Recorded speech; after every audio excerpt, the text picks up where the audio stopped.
Welcome back to Courtside. This episode, more or less, going to be talking a lot about, of course, Miami Heat being a South Florida podcast based in basketball and the NBA.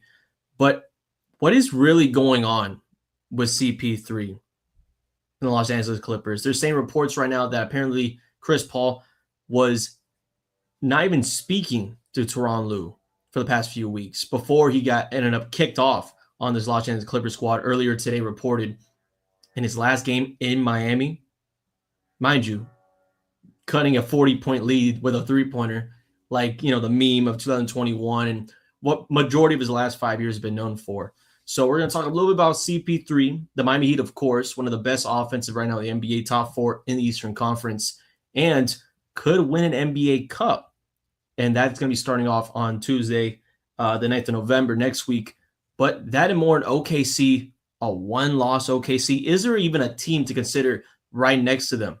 That will be discussed all on Courtside.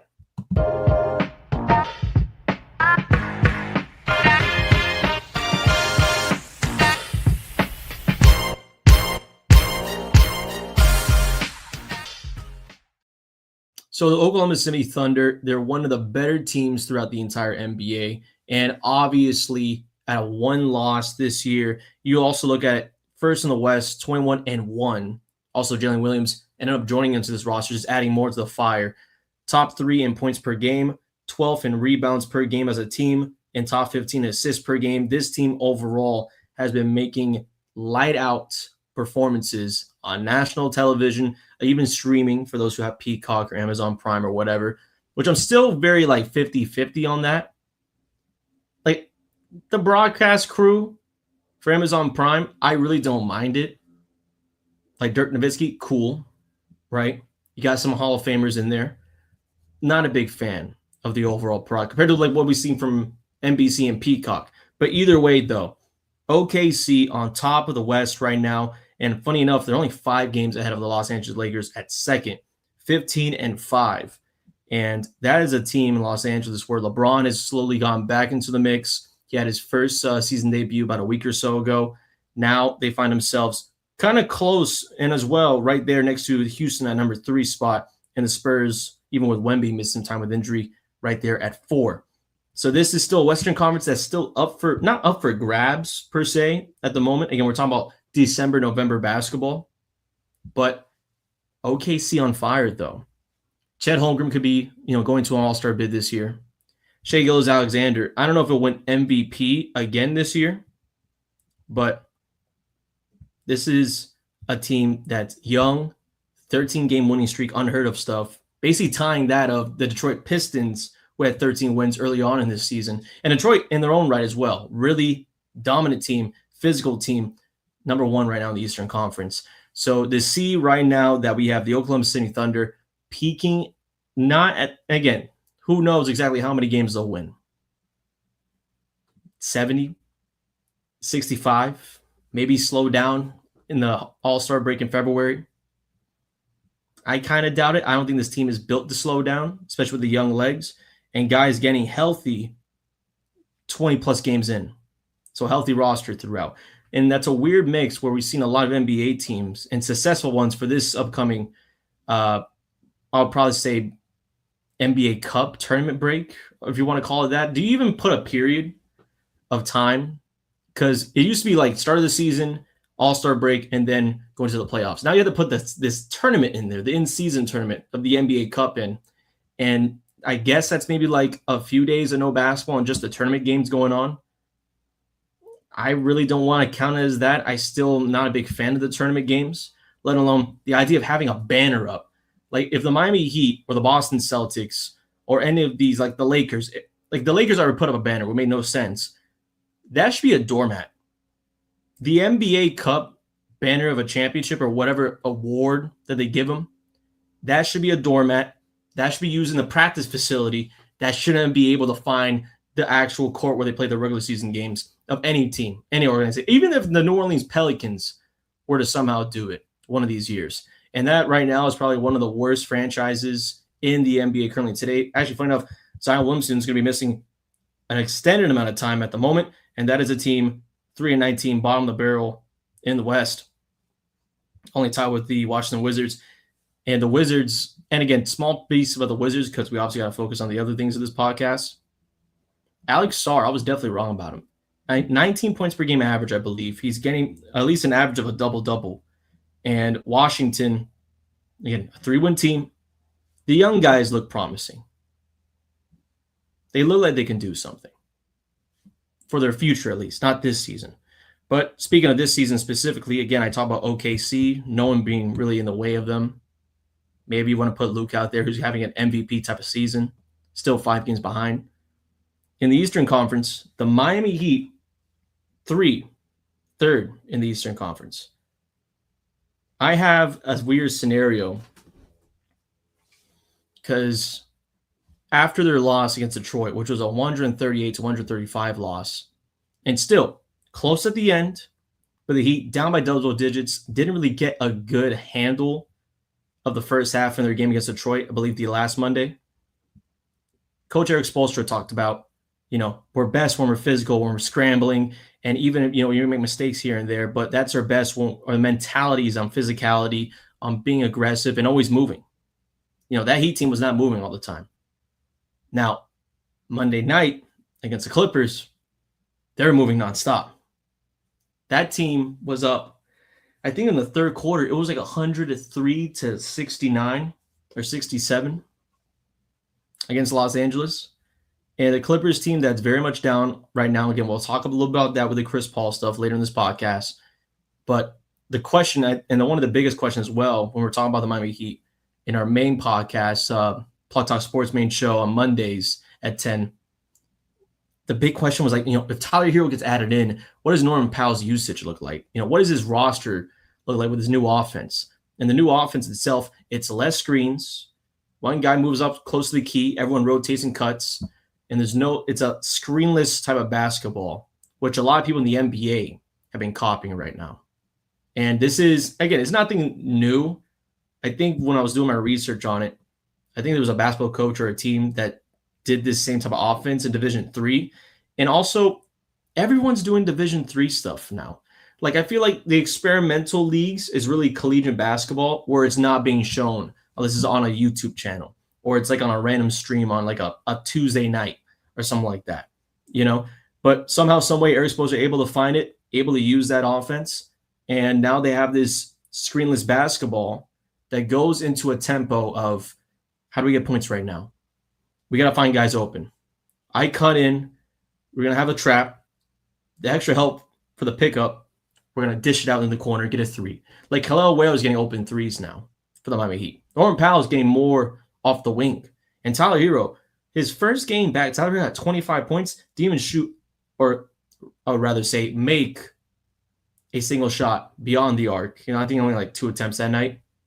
But again, that just tells you, even without the screen, this was a huge screen offense, especially with Tyler Hero and Bam Adebayo being the 1-2 pieces, Hero could still make floaters. Hero could still get his jumper going, even without the extra, added pad that a screen would do to give you space against your defender.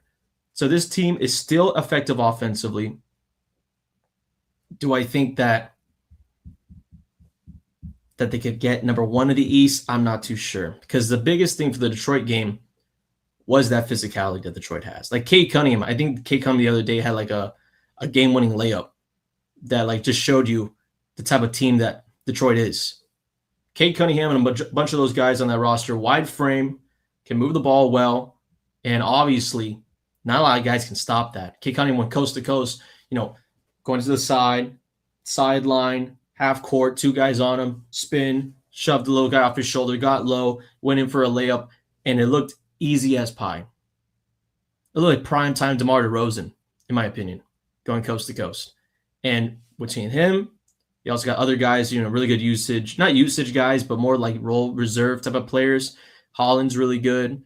Stewart has found his own right as well on this roster with Jalen Duren right beside him. And Duncan Robinson still producing buckets in his home state of Michigan. So there's that piece where Detroit can really, not say make the finals, but there is no Boston Celtics this time around. New York, it's very shifty in New York. New York just coming off a loss against the Celtics. And again, the Celtics back-to-back games where someone's scoring 40-something points. Peyton Pritchard with 42. I think Jaylen Brown had 40 against the Knicks the other night. Still New York, top 4. And the Magic, it took a while for the Orlando Magic to come in, but the Orlando Magic slowly getting back into groove. So they are right now at 5. The Cavaliers 13-9. Dropped a little bit after the matchup against the Heat early November. So, and then what's going on in Philadelphia, 11-9. Either way, some fool's gold we're starting to see happen now. Like starting to see the fool's gold stray away, and we get to see the actual diamonds and you know what's exactly real. What are you shopping at Claire's for? Like a Claire's team right now, I'll have to say it's Chicago Bulls. They were number 1 in the East. We're having really impressive games. Like one of them, I think the biggest one was against like the Denver Nuggets late, and they ended up winning that one. They are now 10th in the Eastern Conference with losing the last 4. And the Bucks, because actually that's one thing I didn't even think about talking about in this podcast, but now I think about it. Milwaukee at number 11. There's stories out there because Giannis Antetokounmpo has apparently deleted every single Milwaukee Bucks related post on Instagram. There's a lot of people saying that he could be traded before this trade deadline later in February, that potentially he could be on the move, even close to Miami or like New York or another big Eastern Conference rival, or just in general contender in the East. I kind of doubt it. I only would say if he was to be moved, it would have to be for the right pieces, the right amount of lottery spaces. Because if I'm Milwaukee, you're not looking to win right now. At least not anymore. Bobby Portis isn't going to do it. Okay. Dame is gone, obviously, in Portland. Giannis could be gone. So who do you have? Michael Porter Jr.? Who would lift that? Who would lift that for their roster? So you got to go young. You got to go maybe a rebuild. And I hate to say that, but a rebuild will be probably in place for the Milwaukee Bucks within the next 2 years, if not now. So Giannis will definitely have to be traded at some point. I don't think right now will be the right time to do it, especially for the Miami Heat. Do you want to switch up the roster if you make a move like that? And again, a move would most likely would include Khalil Ware or Bam Adebayo. And again, Bam Adebayo was never even a thought of for the Miami Heat getting rid of in any trade discussion they have had about all-star players like Damian Lillard and etc.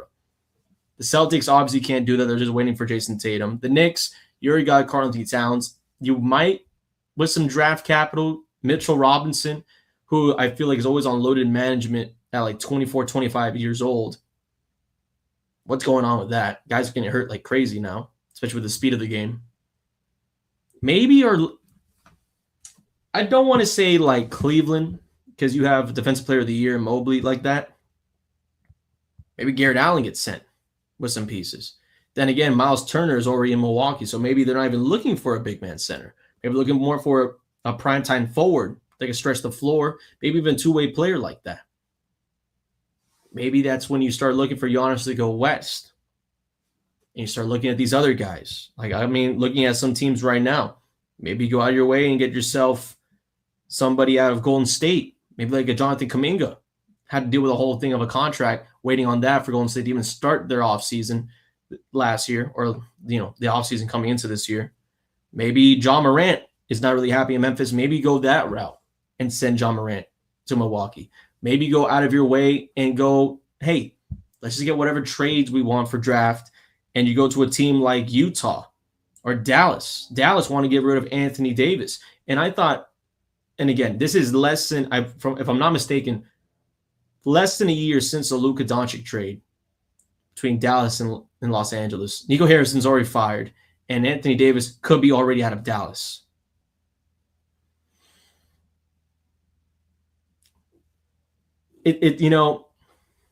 It's something that will always live in infamy for the Fort Worth, Dallas area. And that is the sole fact that you trade a guy for defense, and your team right now is one of the worst defensive teams in the NBA.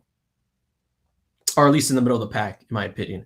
But either way, Cooper Flag's great. Don't know if they get Cooper Flag if they weren't able to trade away Luka, but Cooper Flag's not Luka, especially not Luka right now. This team and this franchise moved down a few slots because of this trade. And Anthony Davis, 32-point game the other day. But still, could potentially be traded according to reports. So not a good look for them, and not good as a 12 seed right now, losing games.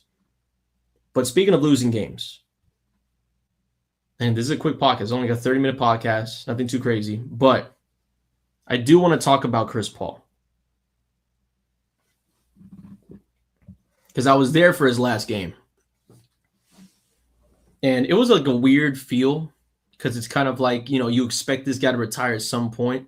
Like, especially when like Carmelo Anthony was at the end of his rope of his career, like Dwayne Wade was at the end of the rope of his career. And, some people are talking about LeBron right now, where like LeBron the other day was talking to the Phoenix Suns players off the bench in a Suns versus Lakers matchup. And you see JJ Redick, the head coach of the Lakers, like, "Bron, what are you doing? Bron, get active, start moving around." And JJ Redick had to call timeout. LeBron still talking with the guys on the bench on the opposing team. You get to see guys on the end of the rope where it's like, I've done this, I did this. I'm not really playing for championships. I'm not really playing for anything else besides the fact of, how long do I have to get a paycheck? Chris Paul, I think, is in this situation. And you could tell in his last game against Miami. He wasn't on the floor really to start. The Clippers, I feel there's no depth on that team.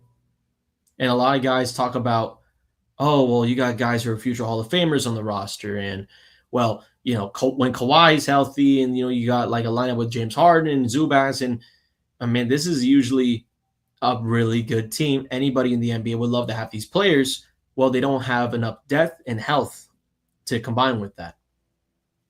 The speed is not there.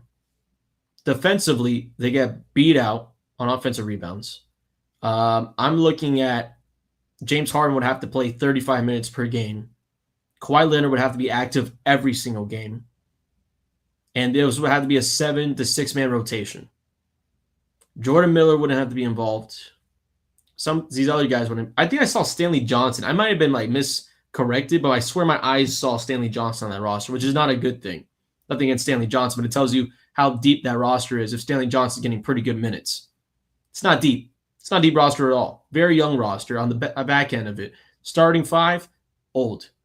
Chris Dunn is your starting point guard.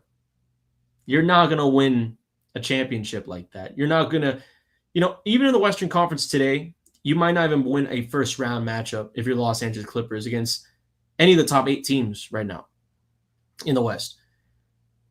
But looking at that roster and then seeing Chris Paul in there, they had Chris Paul play throughout a majority of the second half and especially third quarter when you're down by more than 20-some points, when the lead cannot be cut through. And Eric Spoelstra, who said, in media availability after the game, post-game, that you got to give that team respect because you never know what could happen when you have that much Hall of Fame talent on the roster. Still had Bam and Adebayo and Andrew Wiggins and all these different starters still in the game, deep in the fourth, like a Tom Thibodeau type of thing. You don't see that from the Clippers. Tyronn Lue is not having James Harden play throughout these games. Kawhi Leonard is not playing throughout these games. And again, both super talented. Like James Harden and Kawhi Leonard are still top-level athletes in the NBA and one of the best players that can any night, any place, shine on the court. But for Chris Paul, it's like a traveling act. Okay? You get this guy to still on retirement, get him on a retirement record, type of little tour thing, and you don't like the idea that you're losing all these games, but it's not Chris Paul. It's not because Chris Paul doesn't understand where he is in the offense. It's not like Chris Paul's like an issue. We've seen Chris Paul not only formerly with the Clippers be an active service for the roster, but we saw in OKC when no one gave the Thunder a chance when he was on there to make the playoffs. We saw it in Phoenix when no one had really thought that they'd make it out the West, let alone go out of their way and have a 2-0 lead in the NBA Finals, which they squandered 4 straight games against Milwaukee. No one expects that out of Chris Paul. But Chris Paul is able to produce for the team. Any team he's been on. For him to not be talking to the head coach according to reports for like the last few weeks before this outing of being ousted away from Los Angeles, before any of this stuff, of the losing streak, I think it's more of the coaching. I think it's the fact that you're trying to include a lot of guys in this offense that obviously just don't work. Like the Clippers could still be a good team, but they're going to have to make some moves and trades. And maybe one of that is the reason why Chris Paul's not there. So you open up that roster to potentially someone you can bring up, whether that be a G League related player, whether that be someone you can sign off free agency. Who knows exactly who's available at this moment right now for Los Angeles. But for the Clippers' sake, the Chris Paul move is super nasty. Super nasty. This was his tour to end his season, not season, but his career. A star-studded career for the Carolina kid. It's definitely a nasty business. I'm glad, at least on my point, that I say I went to the last ever Chris Paul game in the NBA, and I saw him cut a lead down from 40 to like 30-something or what. I love the fact that I can say that now to my kids, my grandkids, and whoever hell asks, because Chris Paul deserves that, at least some legacy. And that is the Chris Paul legacy. Obviously, internationally well known, but in the sense of the NBA, not able to win that championship. Only one finals appearance. And there's guys who never even get to see the finals, or let alone an Eastern Conference Finals. Shout out to Joel Embiid. But it's really a dirty business, though, for Chris Paul. You can't believe it. But I am going to end this podcast pretty soon here. The last thing I do want to talk about, again, Detroit on top. Miami is right there. Toronto, second of these, definitely some team to look at. The other top three in the West, OKC, Lakers, and then Houston. But then when you look at the NBA Cup, it's so weird, man. It is so weird. Because let's see if I look up this Cup schedule and bracket here. Because, again, the Miami Heat will be playing this on December 9th. And we got a few teams here from the East. Magic against Heat. Magic coming in as a wild card team in the NBA Cup. Raptors hosting the Knicks. And then on the other end, the Thunder and the Suns. The Phoenix Suns somehow at 4. Lakers at 2. Going to be hosting, well, not really hosting, but playing against the Spurs. Because I think, the semifinals are the ones in Vegas. So I guess hosting, Again, all this stuff, I still try to wrap my head around. And the worst part about it, because again, I talk a lot about, there's usually a money grab. This whole NBA Cup is a money grab. Guess who broadcast all these NBA Cup tournament games in the bracket? Prime Video. I said, open up the podcast, not the best quality. Well, they bought the good quality games for this case. I think the one thing you would change, though, in my opinion, you got to make it like the best 4 teams in the conference for whatever conference. Like this group stage stuff, do I really care? Like, do I care that Orlando and the Celtics are in the same group? Do I care that Chicago and Miami are battling out for a trophy in December? That has no meaning at all to the season. That is just there for guys to get paid extra money, kind of like a cash grab. And if you want guys to be more competitive early in the year, make it look like that. Top 4 teams, each conference, get to compete in a tournament. And then at that point, you can say, like, well, by December, we are the best team in the NBA because we are the top team from our conference to beat out another top team from the other conference, top 4. That would make more sense. I'm not moved by Thunder Suns. Again, the Thunder will win this NBA Cup because no one can beat the Thunder right now on only a 1-loss team. Lakers, Spurs, would be cool if we saw Wemby in that game. I don't know. I don't know what to make of that one. Raptors, Knicks. I do like the Knicks in that one. I think the Raptors, good run. Could be fool's gold by the time of January. And then Magic Heat, that's obviously the state of Florida will be watching that entire game. Still 50-50 on it. But with that being said, I will end this podcast here. And the next time you hear from me, those games, the first quarterfinal games for the NBA Cup, will have already happened, and we'll be talking about them next time here on Courtside.